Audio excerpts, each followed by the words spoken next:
What's good, everybody? It's the Clown with Cap Show. UFC 277 is a week away. I cannot wait for this. Juliana Pena versus Amanda Nunes. This is going to be an epic fight. We look at Amanda Nunes. I even took her in this matchup back in December. I thought, hey, she's one of the best women fighters, if not the best UFC women fighter we've ever seen. She's the first two-time division women's champion ever in the UFC. So Amanda Nunes is definitely still my GOAT for the women's, but this last fight versus Juliana, it was just one of them where it's like, oh shoot, like Amanda Nunes did not show up for this fight. She looked kind of tired, fatigued. I don't want to make excuses, but she was just not there. She really was. It wasn't the Amanda Nunes we're used to seeing where it's like dominant fashion, where it's just like dominant after, just knockout after knockout, submission after submission.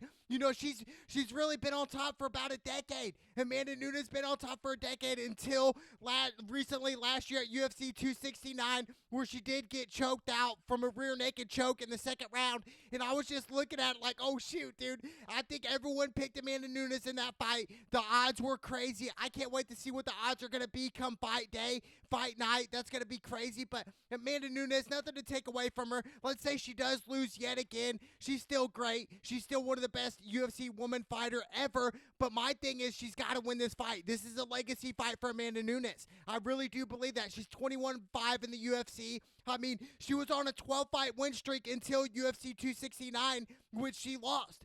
Which is crazy to me. But, let's look at Juliana Pena. Okay, she's 12-4 in the UFC. She had some good fights. She's lost some fights as well. But, I think she's more hungry than Amanda Nunes. I think that's why she won back at UFC 269, because she's more hungry than Amanda Nunes. It looked like Amanda just showed up for a paycheck and that's it. She just showed up. You got to be hungry. The fight game's much different. It's one of them things where if you lose, 1% of your hunger, that's it, dude. We look at Conor McGregor, for example. Yes, Conor McGregor, what he did for the UFC is amazing. He's continuing to do good things, but at the end of the day, the hunger's gone for McGregor. It's not the hungry McGregor we're used to seeing anymore. We go back to last year versus Dustin Poirier. We saw that fight. The hunger's not there anymore. It's just not. But I just think for Amanda Nunes, I want to see the hunger. I want to see the anger, the inner punches, just the snap, her leg kicks, go for a takedown every now and then. I just think Amanda Nunes, she's got to show up for this fight, because if she wins back-to-back losses, that's going to be terrible for her. Obviously, Amanda Nunes, she's been dominant for so long. I just never thought she would lose anytime soon. I thought if she did lose, it'd be in the next, 4 years, but it was just crazy to me. It was just one of the things where it's like, oh my gosh, how? How does this happen? I was in shock. If I were to roll the dice again, I would definitely go Amanda Nunes again. Even though I did pick Amanda Nunes in their first round matchup, the first fight, and I was definitely wrong on it, and I think a lot of people were wrong. But I just think for Juliana, yes, the pressure's off her. She's coming in this fight already rolling in where she's playing on house money, where she's just like, hey, have nothing to really lose here. Okay, I already beat her, which I wasn't supposed to beat her back at UFC 269, and now all of a sudden I come here at UFC 277 to get another shot at Amanda Nunes, the Lioness, the GOAT of the women's division. First time, two-time division belt winner, champion. It's crazy. It's just unbelievable. But for Juliana, I think she wins if she does the same game plan. Stays on the outside, becoming the aggressor of the fight, pushing the fight, controlling the fight. I think that's how she beats Amanda Nunes, but it's easier said than done. I can't wait for this matchup, but I still got to go the Lioness. I still got to go Amanda Nunes in this fight. I just think, overall, she's a better skilled fighter. I do think the last fight they fought was a fluke. I do think that. I think it was an off night for Amanda Nunes, and it was an on night for Juliana. And I just think for Amanda Nunes, she's got to be on her P's and Q's here. She cannot, do what she did last fight. She can't be launched a lot, just, throwing punches whenever, she's got to be crisp. She's got to be sharp. She's got to bring her A game here, because Juliana Pena, she's going to bring her A game. That's what we do know. Which Amanda Nunes is going to show up? The one from last time, or the GOAT Amanda Nunes? The Lioness, where she will knock you out with one punch, Amanda Nunes. That's the one I want to see. So I'm leaning more towards Amanda Nunes, but I'll definitely pick up more, the day of the fight. But I'm leaning more towards the Lioness, Amanda Nunes. Then we got Brandon Moreno versus Kara France. I cannot wait for this fight. Kara France, he's no joke. He's 24-9, won no contest in the UFC. They matched up against each other back in 2009. Brandon Moreno won by decision. It was decision. It was really a close fight. Brandon Moreno had 91 strikes, and Kyra France had 82 strikes. And I think Brandon Moreno, I think he should still be the champion in his division right now. I do think he got robbed last fight versus Davison. He threw more strikes. The only thing that Davison beat him was takedowns. He had 2 takedowns.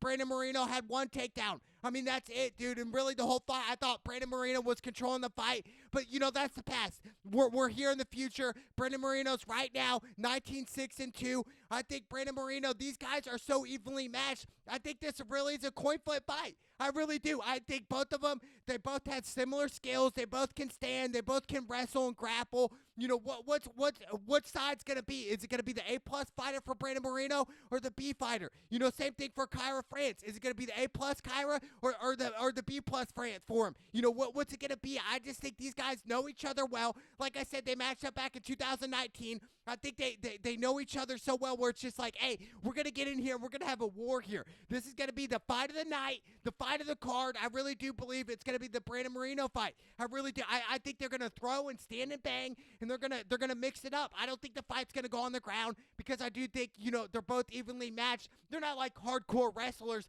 I just think Brandon Moreno on foot is getting better from where he was back in 2019. Same thing with Kyra France. I think he is definitely better on the feet as well. I just think whoever throws more leg kicks in this fight is going to win. I know that sounds cliche and crazy, but I think if Brandon Moreno or Kyra France, whoever throws the outside leg kicks, the body leg kicks, to the leg, you know, continue to throw the leg kicks all rounds.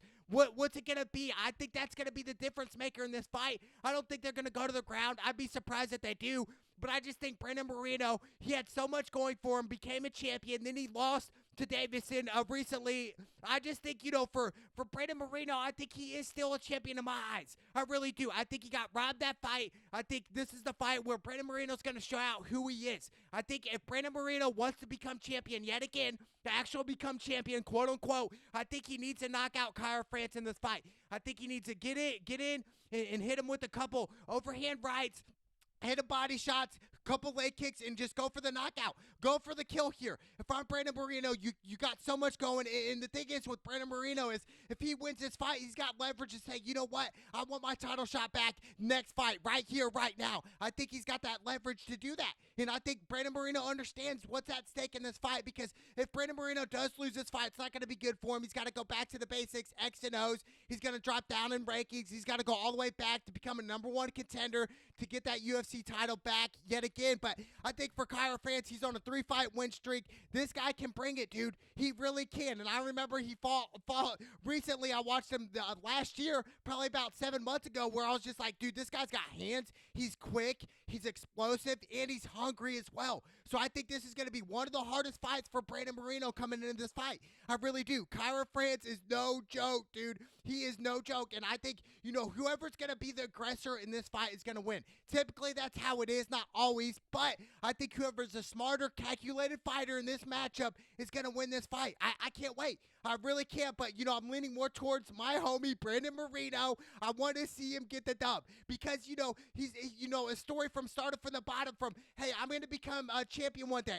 You know, he said that. He manifested it, and he made it come true. Even though he's not the current champion right now, I do think Brandon Moreno will retain his championship belt yet again, and it starts with Kyra France. So I'm going to go Brandon Moreno with the KO or TKO, whatever the case is, but I'm going Brandon Moreno all day here. And then we got Derek Lewis matching up. Derek Lewis in the heavyweight division. He's been in the fight game for years, man. He's 26-9 and 1 no contest. The dude he's fighting is 15-1. He's on a 3-fight win streak. I mean, this guy, dude, you know, can't really speak in English, but, you know, for Derek Lewis, he's one of the hardest UFC cats in the UFC, man. One hit can put you out. I mean, he can knock out anybody. It doesn't matter. It could be, you know, the heavyweight champion of the world, Francis Ngannou, which he did beat Francis Ngannou in the past by decision. Shout out to Derek Lewis, but I just think Derek Lewis, you know, the hunger, I want to say is gone, but I just think, you know, his prime Derek Lewis has passed him. He doesn't have the grappling and the footwork like that. But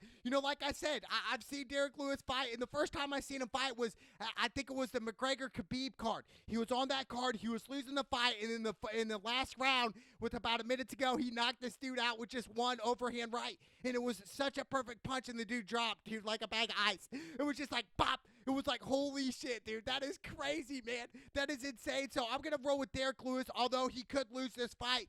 I wouldn't even be surprised if he does lose this fight. But for Derek Lewis, nothing to hang your hat on.